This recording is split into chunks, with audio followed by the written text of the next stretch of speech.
Hi guys, Mike here at netbooklive.com and ultrabookreview.com, and we're here today with the Lenovo U300s. This is another 13.3-inch ultrabook, and it's probably going to be one of the best overall such computers available right now on the market. We have here a video review for it.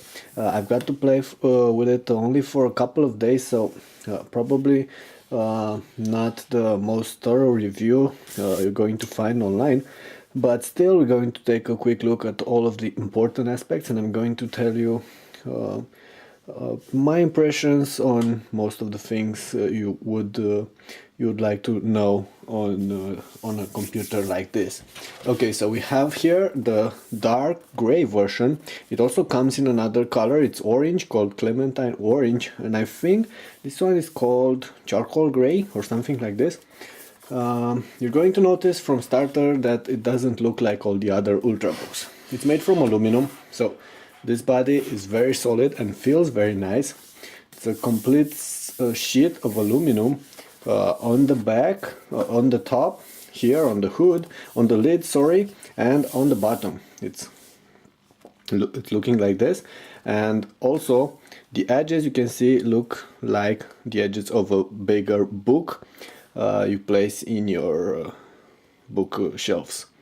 So this design resembles a lot the U260, which is a previous Lenovo ultra portable device they had. Definitely looks very nice. Like I said, it's solid. One thing I don't like, it catches fingerprints and smudges very fast, and they're quite visible on this particular grayish finish. Probably they're not going to be that visible on orange. The design is very minimalistic, and unlike other ultrabooks that tend to get sharper towards the front, like the MacBook Air does, this one is pretty much an even width here. It measures around 0.6 inches in height, which is still very thin, and weighs about 2.9 pounds, which for me, I think it's the lightest ultrabook available right now, but still differences are very slim because all the other ultrabooks also weigh beneath 3 pounds right now. Okay, let's go ahead and have a quick look on the bottom, and you're going to see there's actually nothing here, no cooling vent, no anything. You're going to notice that you have the Windows logo has been moved here on the back, so it's not on the trackpad like on other devices. And you also have this rubber feet, so you can place the computer on an actual desk or something. And on the hood you have the Lenovo logo, and that's it. So very nice design, minimalistic, definitely looks great. Okay, let's go ahead and have a quick look on the sides, and we're going to start with this, which is the left side. And what we have here, first of all, I think this is the microphone. I'm not really sure, but I would say this is the microphone. Next to it, it's headphone and microphone jack, USB 3.0 slot here, standard HDMI, so full-size HDMI, and this is the PSU. On the back, there's actually nothing besides the screen's hinges. See, massive hinge here, which is going to offer good stability on the screen. Next to it, there is this small button, and what this one does is actually allows you to restore the computer in case anything bad happens. And I'm not going to focus on this right now, but you can find details on the sides, and I'm going to have them in the written review as well. Next to it, there is this big cooling vent and another USB port here. While on the front, you have here, you're probably not going to notice them, but you have a couple of status LEDs. They're very tiny, and if you're going to connect the device to a computer, it's going to blink here, and it's going to tell you when the device is charging and when it's finished. This is a very nice way to do it. I haven't seen it done on other computers like this. And there's also another LED here. It's fairly difficult to see this on this clip, but they're here and they're very stylish. And nothing else on the front. So you'll notice that you don't have VGA output, nor a mini VGA output or anything like this, and there's no way of card readers in here. So no SD card, no micro SD, no nothing. So this is definitely something Lenovo should have put in here, because these computers are meant for people that are going to use storage cards for a lot of transfer of different kinds of data. So unfortunately this is something they lack. Okay, now opening up the device, you're going to notice that the same minimalistic design has been kept on the interior. There's metal. All this entire part is made from metal. Now the edges are a little bit sharper, but that's not necessarily a bad thing. Overall the device looks very nice. Huge trackpad here in the middle, and you also have metal around the screen, on the bezel around the screen. The screen is glossy, 13.3-inch standard screen. It's glossy, and you have a camera here on top.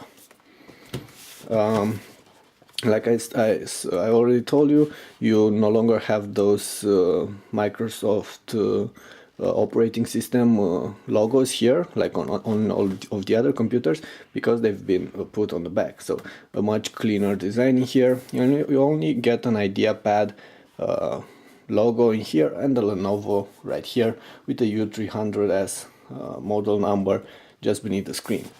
You also have the screen's hinge. You can see that it's massive in here, and overall the screen is very thin.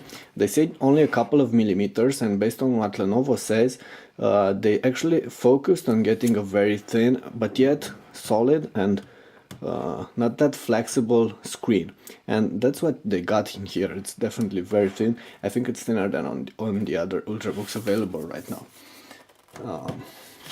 Beneath this, you're not probably going to see this because there's not enough light for this in here, but beneath the screen hinge there are a couple of cooling vents. So how does cooling work on this one? It takes air from under the keys. So air is sucked in from under the keys, and it's evacuated from here, from under the screen's hinges, and here on the side. And this helps overall the computer this helps keeping overall the computer quite cool. One thing I don't like, you can't really bend the screen that much, only like this, which is like 130 or 140 degrees, which can be a problem because the screen comes with a TN panel with not that good viewing angles. Okay, back on the keyboard. The keyboard, I believe it's definitely the best keyboard I've seen on an ultrabook, and it's really on par with the keyboard on the MacBook Air. You can see that it's the standard design that we got on Lenovo's lately, with those slightly rounded keys towards their bottom. Full-size keys, very nice travel, very nice feedback, and they're also not wobbly like on other computers. You don't have to press that hard, so very good keys here. However, I don't really like the layout, and there are a couple of things I don't like. First, I don't like this. They put a row of keys on the right, so when trying to hit enter, you might accidentally press one of these. You're going to get used to it, but that's good. Yeah, but still, I would have liked those keys not to be here.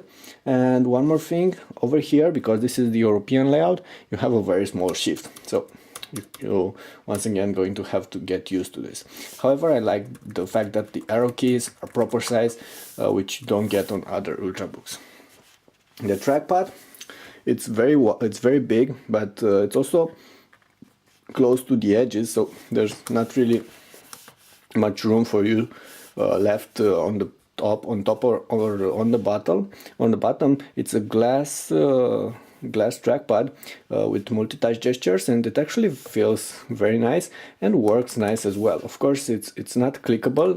The surface is not. Actually, it is clickable, but you have to press harder here on top. But if you press here on the bottom for right click, left click, it's actually working quite nice. I'm going to show you a couple of other things about the trackpad later on in our review. Okay, now let's go ahead and power the device, and have the power button here on the corner. I'm going to press power and wait for it to load. This one comes, our version comes with a Core i5 processor, and right now you can see the status LEDs here. They're here on the bottom. Hopefully this one will focus. So this is the power status LED, and next to it there is the battery charging. And when connecting a charger to this to the laptop, it will turn orange. So definitely looks nice, and it's out of the way. It's not an intrusive status LED like on other computers. Okay, so you saw that already booted up. It takes like 30 seconds because it comes with an SSD. Our version here, like I said, it comes with a Core i5 processor, 4 GB of RAM, and 128 GB SSD. But this device is available in a bunch of different versions as well. With the top one going for a Core i7 processor, 4 GB of RAM, and 256 GB SSD. So it's pretty much the same as the top ZenBook. The screen, like I said, it's glossy. Viewing angles, they're decent. They're not that good, they're not that bad either. I would say they're about on par with what you get on the ZenBook, but they're better than what you get on the Acer Aspire. However, the screen doesn't come with an increased resolution. It's only standard here, 1368 by 1366 by 768. Okay, let me double check. It's a bit too late here, so I might say something odd. 1366 by 768 pixel. And while the screen is quite bright, the contrast is not as good as I would expect on a computer like that. Okay, should also tell you a couple of things about the speakers, and we're going to try and run a clip on YouTube for that, but let me go ahead and connect this one to my wireless network first. Okay, we're on, and I've zoomed on the screen a bit. I'm going to go first on our blog, which is netbooklive.com, of course, and I'm going to show you that the multi-gestures actually work. It's pretty fast wireless card in here, so this is nice as well. And right now we're trying to use two-finger scrolling. You can see that it's fast and it's actually working okay. You can easily control it if you want. You also have pinch to zoom, and it also works okay. Sometimes it can be a little bit jitterish, but overall performance is quite good. And you can easily move the control the cursor with this trackpad, and it's actually quite accurate. So this is a good thing. Now let's go ahead and open YouTube and just try a song or something.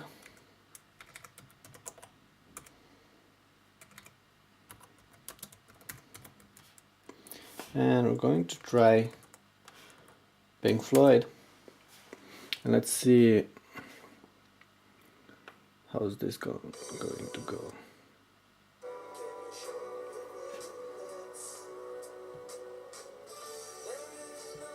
Okay, so here we are. So it's actually pretty loud, and quality is overall okay, but I would say quality is still a bit under what you get on the ZenBooks, but still definitely better than what you get on the Acer Aspire S3. So for basic listening to some music, watching some videos online, or watching videos from the computer, this is actually going to be quite okay. And let me go ahead and also try trailers. So I will show you that this one can run 1080p content, and also show you a couple of extra things about the speakers.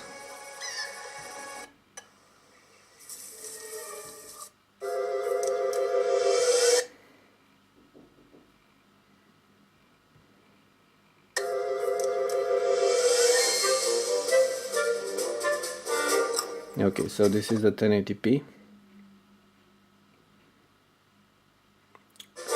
Reload. And you can hear that the speakers are actually quite fast. It's buffering. Our internet connectivity is not that fast tonight.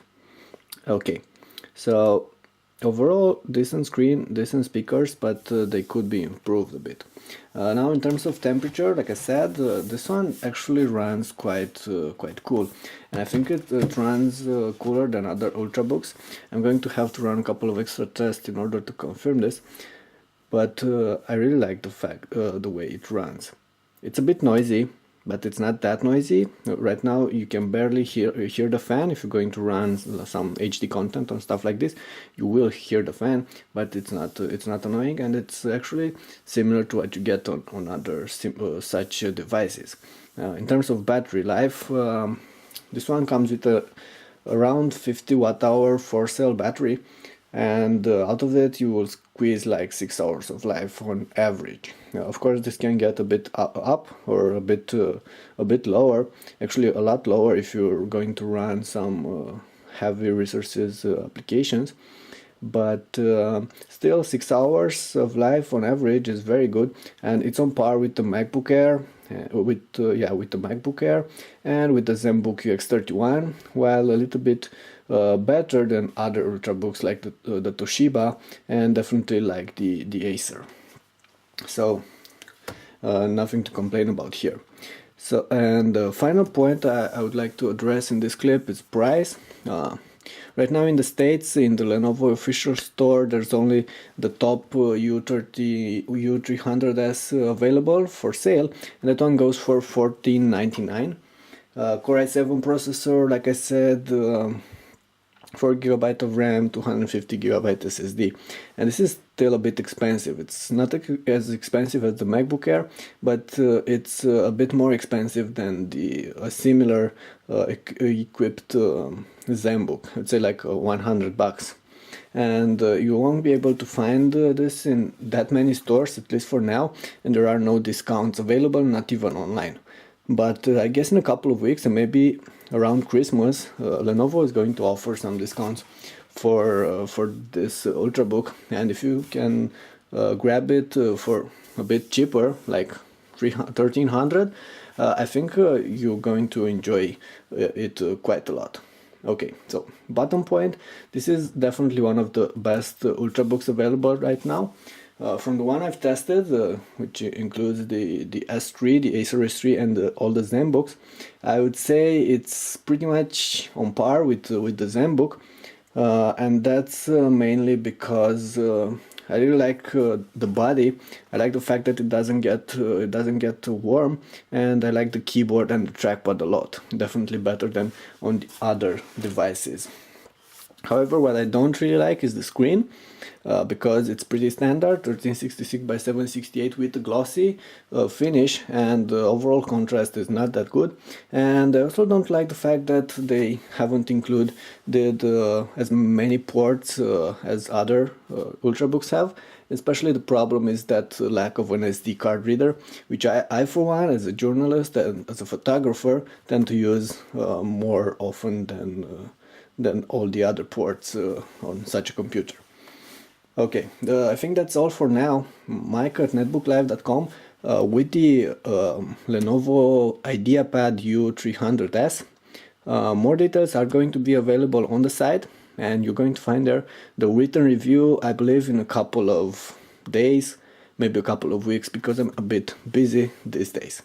Okay, thank you. And of course, if you like our work, don't forget to subscribe to our YouTube channel and press thumbs up on this clip and on the others available. Thanks.